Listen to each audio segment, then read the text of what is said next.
Okay, in today's video I'm just going to talk about the pixel to pixel crops on the Panasonic GH6.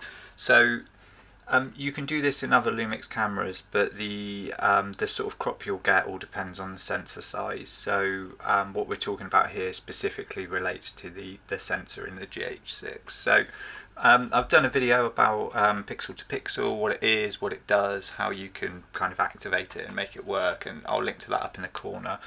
And this one specifically, somebody had asked me the actual the crop factors of each one, so I'm just going to kind of go through them and try to make it as simple as possible. So essentially the full sensor readout of the camera that we've got is 5776 by 4336. So that's the whole sensor and what we'd call kind of open gate. I'll link a video up to open gate, but essentially the full sensor readout. So that's our 5.8K that we can get out of the camera, and then the pixel to pixel essentially can crop down on the sensor to give us an actual kind of crop on our field of view. So it's almost like being able to reach an additional zoom that's just done in camera. So just to kind of explain this, I'm just using a 25mm lens. You can do this with zoom lenses, but just to try and explain it, I've just done it on a fixed focal length lens. So we've got 25mm, and what we'll do is the first mode that you can crop down into is going to be some of the bigger ones you can't. I've done a video about limitations of this. I'll link that up in the corner, but basically the modes we're going to look at, we've got C4K, so we're going to jump into C4K, and then you'll be able to see we've got full pixel. Got this little guy that's just fallen over. Let's just come back on there. Actually, let me just see if I can actually focus on him. So we've got him there, and then if we put ourselves into the menu and we'll just go into pixel to pixel, like I said, I've explained this in other videos, so I'm not going to sort of go through how to do it here. You can see we get this kind of small amount of crop in there, and essentially in C4K, if you don't use C4K, it's a 17:9 format, not 16:9 sort of traditional widescreen. So in that you're able to reach about, give or take, it's about 30% achievable crop. So you do get a little bit of extra reach out of the lens. And if we come down into 4K, you'll get ever so slightly more because you've got that 16:9 width. You've got a little bit more to pull from the sensor, not a huge amount, but a tiny bit more. So if we come into 4K there, you'll be able to see we've got that same frame again. Sorry, wrong menu. Pull into that. You can see we just get a tiny bit more crop. It's not a great deal more. It's for the 16:9 4K, just sort of traditional 4K. So this is 3840 by 2160. You'll be getting about sort of 30 to 34% crop, so you get a few percent more than if you were shooting C4K.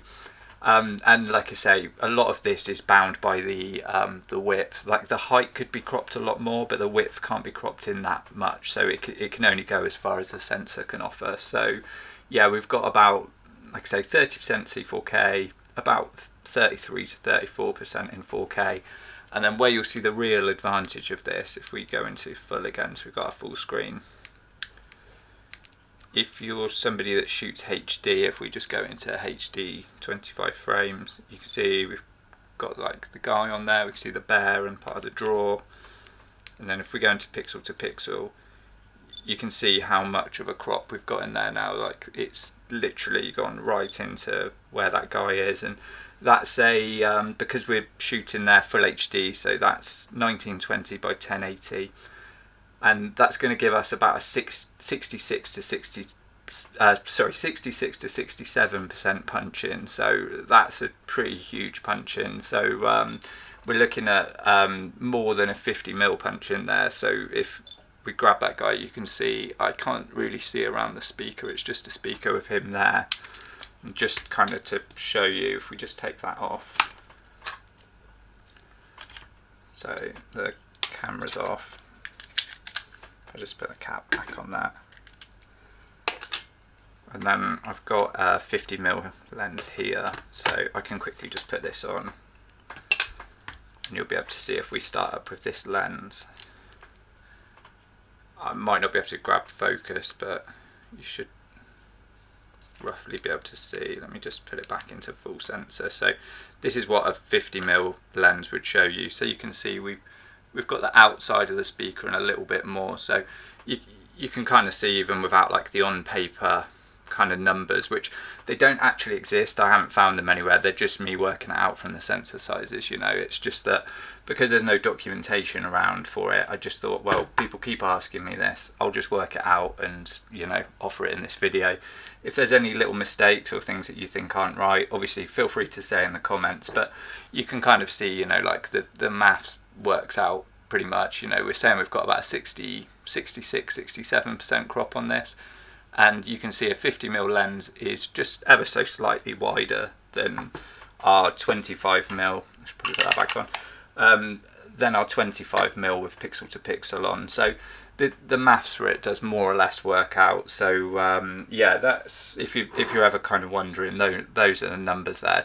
Just to kind of recap it, we've got C4K. We're looking at about 29 to 30% crop. The 4K we've got 33 to 34% crop, and then in HD, where we see our biggest crop, we've got 66 to 67. And it's not something you can sort of tell the camera, I don't want that much crop or anything. It just, that is it. It's just punching down to that part of the sensor, so that is the crop you'll get. So anyway, hopefully that's been useful. If it has, give the video a like. If you want to see more content like this, then please check out the GH6 playlist on this channel, and please subscribe.